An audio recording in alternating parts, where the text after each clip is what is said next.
Okay, so in yesterday's video, I did talk about how the Tapus are legendary Pokemon, but somehow there are people that are actually out there trying to dispute this, and then it kind of snowballed into a greater discussion about how the legendary Pokemon definition is kind of strange. So that's more what this video is going to be about, just kind of breaking down what's happened to the legendary definition over time, and how it has created more and more problems as we get more and more generations of Pokemon. But before we go into that discussion, I do need to point this out, that a lot of comments were in the last video talking about how the Tapus are not legendary Pokemon because in the Rotom Dex, they have a different background to other legendary Pokemon. Well, this is actually completely false, and for once, I just wish that people would think for themselves. Like, I'm trying to wonder where this comment started from, because there were dozens and dozens of these comments right here, so that's making me think that someone somewhere made a post that gained a lot of traction, and then no one decided to research it, and then I'm here to disprove that right here, right now, especially this comment right here. It is 100% fact that the Tapus are not legendaries.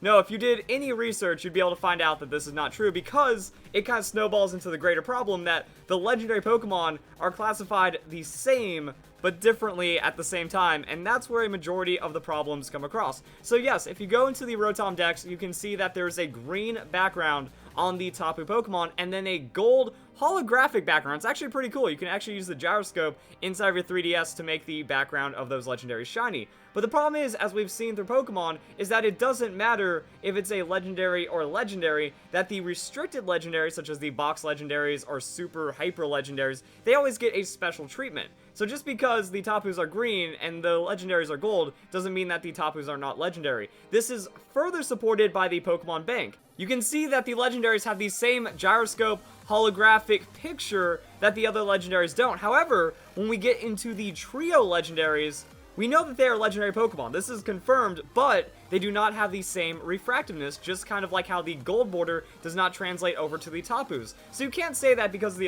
Alola Dex not having the legendaries look the exact same in the background means that the Tapus aren't legendary. Well, the problem is that differential treatment happens, and we don't have any trio legendaries inside of the Alola Dex to compare to. If we had Articuno, Moltres, and Zapdos in the Alola Dex, or in the Rotom Dex, and then they had the gold background, then yes, I'd be supporting, but no, this is no evidence any way whatsoever to prove that the Tapus are not legendary Pokemon. So now that that's cleared up, we can just kind of still say, yes, Tapus are a legendary Pokemon, but now that we have like Ultra Beast, Silvally, Type Null, and all these other things, it's also making the definition of legendary even more difficult. But this isn't just because of 7th generation and people want to be edgelords and making a stupid argument. No, it just kind of like shows the Pokemon Company has really no idea what to do between restricted legendaries and legendaries, and they just decided to call them all legendaries. That we can see for the VGC 2016 rules, which actually allowed legendaries of all forms, it really kind of looked pretty strange when they wrote it down. That note, only the legendary Pokemon listed above are restricted. You'll still be able to use many other legendary Pokemon. So, you can use legendaries, but you can't use legendaries until you can use legendaries, except for only 2 of those certain legendaries. Now, this goes way back. I would say like generation 3 and 4, back when competitive Pokemon started becoming more and more of a thing. Now, with EV training and slightly better game mechanics and a broader expanse of what you could do with Pokemon strategy and actually playing in battles, that pretty much people just said no legendary Pokemon, and that's kind of how it started. Just the no legends, hopefully we know what everyone's talking about, and then you get to play as you want. But inside of that no legends, it was generally accepted that you're allowed to use other legendary Pokemon, such as the legendary trios, and then the no legends applied to quote-unquote box legendaries or mythical Pokemon as well. And that's just kind of like understandable that when you hear no legends, you think, okay, no Mewtwo, no Lugia, no Arceus, no Darkrai, you know, those Pokemon like that. However, you could still bring a Suicune or an Entei, and then generally there wouldn't be too much of a problem about it. Now, I do know there's a lot of people out there that say, no, I don't use any legends whatsoever, but even if you go to the rated battle spot, you can see that certain legends are allowed and then other legendaries are restricted, but you don't know until you try. It's like if you try to register your team and it says there's a restricted Pokemon that you can't use, that's kind of the only way that you can find out about the different definitions of legendary Pokemon. So while a lot of what I just said feels like common knowledge, I've just been playing the game since early 4th generation. I feel that those terms have kind of gotten skewed, and then also Smogon has kind of screwed with that as well by allowing certain legendaries and then banning non-legendaries, and then people trying to follow their tier list, and then kind of turning their back on the Pokemon rules. And VGC 2016 really screwed things up, because I've seen a lot of Smogon fans, or people that don't fully understand the official rules, saying that they refuse to play official rules because they don't want to face Mewtwo and Kyogre and Groudon and Xerneas in every battle. That's really not how it goes. That was a very rare case format to try something different, that this is not how Pokemon plays. If you want to see the official rules, rated battle spot is effectively how the official rules play out, but because of VGC 2016 and this legendary definition, a lot of people have been confused, and then it's created all these unnecessary arguments, somehow boiling over into the 7th generation with people claiming that Tapus are not legendary. So how did we get here? Well, it was pretty basic in the beginning that we had legendary trios, and they were identified as legendary trios, such as legendary birds, legendary beasts, and then we got into the Regi trio, and then other trios. It's like, okay, they're called Lake Guardians, but we know these are the trends that have brought us here, so we understand that these are legendary Pokemon. Then there's also the box legendaries, and then the early mythical Pokemon. So I would say for about the first 3 generations, it was pretty understandable as to what legendary Pokemon are. Now, I will say Latios and Latias kind of screwed with that, because you just accepted those 3. You went, okay, we have the trio, we have the box legendaries, then we have our 1 mythical Pokemon, and then I guess Latios, Latias kind of count as legendaries. And then 4th generation decided to take that and throw it out the window, light it on fire, and just completely trash everything. That we had our legendary trio, we had our box legendaries, but then we got multiple mythical Pokemon. So that was just kind of one thing, and what made it weirder is that the mythical Pokemon kind of meshed in with the unrestricted legendary Pokemon as well. That Cresselia and Darkrai, they kind of shared a storyline, but Cresselia is a usable legendary Pokemon, while Darkrai is a mythical and also just stupidly overpowered. Especially going back into the 4th generation, where its speed and Dark Void just kind of unfairly murdered everything, and same with Arceus. So there was this insane power spike in the restricted legendaries, but then there were also multiple legendaries that just kind of existed right there. That, okay, we have the Eon Duo. We know what Latios and Latias are going to do. They make sense as legendaries off to the side, but then we just had 3 unrelated Pokemon come in, with Regigigas having very high box legendary, or restricted legendary stats, but still being usable. Then we had Cresselia, and then also Heatran, which has genders, but can't breed, and we saw the genders in Latios Latias, but Heatran could be either or, so it kind of just started adding to this. And then 5th generation came in, multiple mythical Pokemon, and then 2 legendary trios.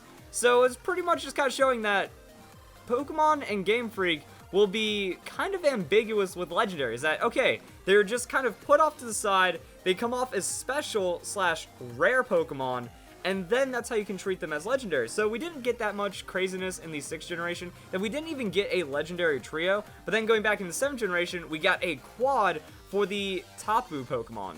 And then things got even crazier. So we had Ultra Beast, Type Null, and Silvally. Now all of these are classified as rare Pokemon with that green background, and I feel that just the way that everything is built up, that the Pokemon Company automatically assumed, like, okay, we're going to see the Tapu Pokemon, they've been treated like every legendary trio up until this point, so there should be no debate there, yet somehow people decided to debate over it. Then the Ultra Beasts, they've been recognized as beasts and not necessarily legendary Pokemon, and also since they come from a different dimension, it's like, wait, are these just common Pokemon from a different dimension? So does that make them rare? Does that make them legendary? Because they are legendary-ish powerful in our world, but they might not be that powerful in the other world by comparison. And then Type Null and Silvally, which have the same build-up as legendary Pokemon, that they're a storyline encounter that can't breed, that you only get 1 shot at, and because of that, they have this crazy amount of perceived power and a whole lot of storyline stuff behind it, even though it can't evolve. But then Cosmog and Cosmoem evolved, so the 7th generation kind of screwed with everything. Now, I'm not here to kind of make a case for whether or not Type Null, Silvally, and the Ultra Beasts are legendary. I'm just kind of showing that through the progression, you can kind of see how legendary has kind of opened up more and more, and because of that, the Tapu should just be allowed in, and then we get into the craziness of the other Pokemon. Now, also, one other thing I want to point out is that when it comes to mythical Pokemon have also been treated differently as well, and some people are even saying that the Tapus should be classified as mythical Pokemon. Problem is, if we go back to the Pokedex has Tapus as green, but Magearna, a mythical Pokemon, is represented with that gold foil, and any other mythical Pokemon is also going to have that holographic card picture as well.